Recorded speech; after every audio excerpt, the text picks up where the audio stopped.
मध्यकालीन भारतीय समाज यूं तो हमेशा से ही पुरुष प्रधान ही रहा, पर इसके राजनीतिक मंच पर यदाकदा महिला पात्रों ने भी अपनी एक खास जगह बनाई। उन्हीं में से एक थी कोटा रानी, जो रूप सौंदर्य के साथ साथ श्रेष्ठ राजनीतिज्ञ भी थी। 1286 ईस्वी में सिंहदेव ने कश्मीर में एक नए हिंदू राजवंश की नींव डाली। उन्होंने 1301 ईस्वी तक कश्मीर पर सफल शासन किया। राजा की मृत्यु के बाद उनका भाई सुहादेव गद्दी पर बैठा।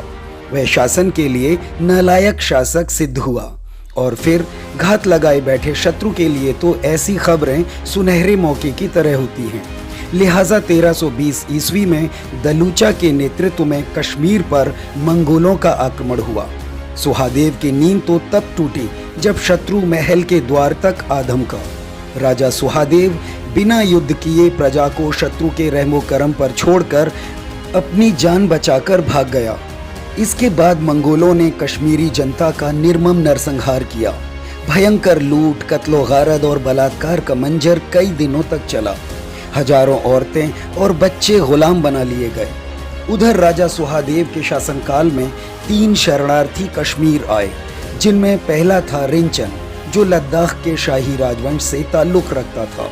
वहीं दूसरा था लंगर चक, जो दर्रिस्तान से कश्मीर आया था।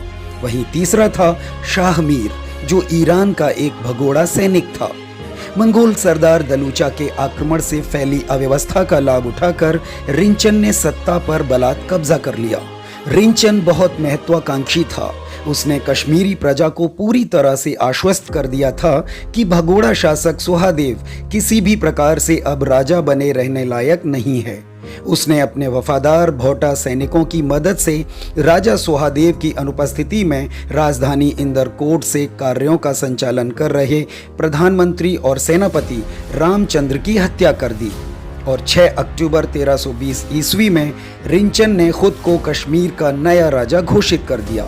अपनी दावेदारी को पुख्ता करने के लिए उसने वजीर रामचंद्र की बेटी कोटा रानी से जबरन विवाह कर लिया और शाह मीर को अपना वजीर तैनात किया। रिंचन ने अपने अच्छे कार्यों से कश्मीरी प्रजा का दिल जीतने का प्रयास किया। उसका शासन और प्रशासन पर अच्छा नियंत्रण था। वहीं उस समय के कश्मीर की बहुसंख्यक आबादी हिंदू थी, तो लद्दाख के लोग बौद्ध मतावलंबी थे। कश्मीरियों के और करीब आने के लिए रिंचन ने हिंदू धर्म के शैव संप्रदाय को ग्रहण करने का मन बनाया, लेकिन शैव धर्म के प्रमुख संत दावा स्वामी ने रिंचन को हिंदू समाज में सम्मानित पद देने से इनकार कर दिया। कश्मीरियों को अपनी सफाई में दावा स्वामी ने कहा कि रिंचन पैदाइशी भौटा है, लिहाजा एक कट्टर बौद्ध को हिंदू धर्म में कैसे शामिल किया जा सकता है। बाद में अपने वजीर शाह मीर के समझाने पर रिंचन ने इस्लाम कबूल कर लिया। उसकी कबूलियत और सुन्नत का काम मौलाना बुलबुल शाह की देखरेख में संपन्न हुआ था।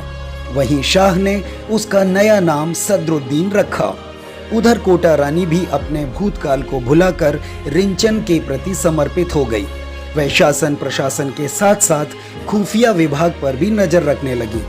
लोग दोनों के प्रेम की मिसाल देने लगे, मगर दोनों के प्रेम को जल्द ही ग्रहण लग गया, क्योंकि पूर्व राजा सुहादेव के चचेरे भाई उदयन देव के नेतृत्व में कश्मीरी जनता ने एक साथ सैन्य विद्रोह कर दिया।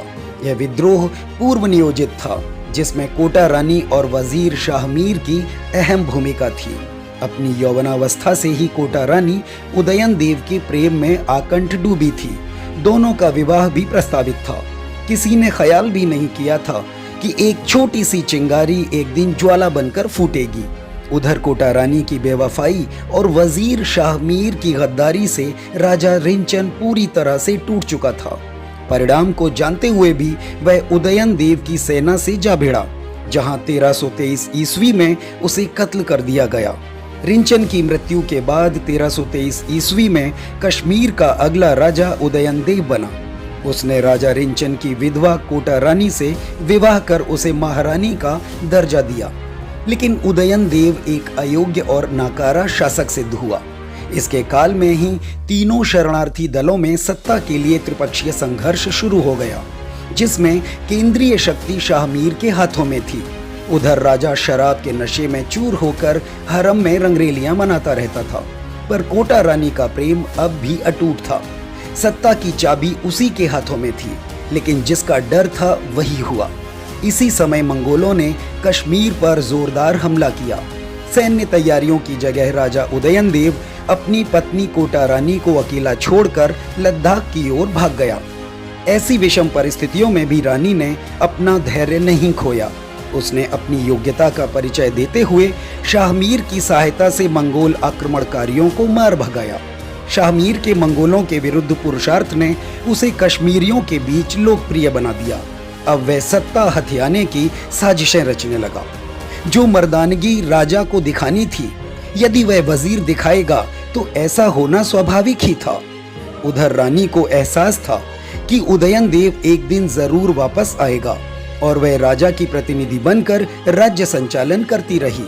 इसी बीच 1339 ईस्वी में उदयनदेव की मृत्यु का समाचार आया। अब रानी ने खुद को पूर्ण रूप से स्वतंत्र शासिका घोषित कर दिया। शाहमीर ने इस ऐलान की मुखालफत की। उसने सेना को लालच देकर अपने पक्ष में कर लिया और इंदरकोट के किले में कोटा रानी को घेर लिया।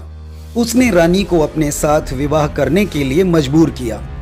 मिर्जा हैदर दुगलत ने अपने ग्रंथ तारीखे रशीदी में वर्णन किया है कि सुहागरात में जैसे ही शाहमीर ख्वाबगाह के बिस्तर पर चढ़ा, कोटा रानी ने अपनी छाती में खंजर भोंककर खुदकुशी कर ली।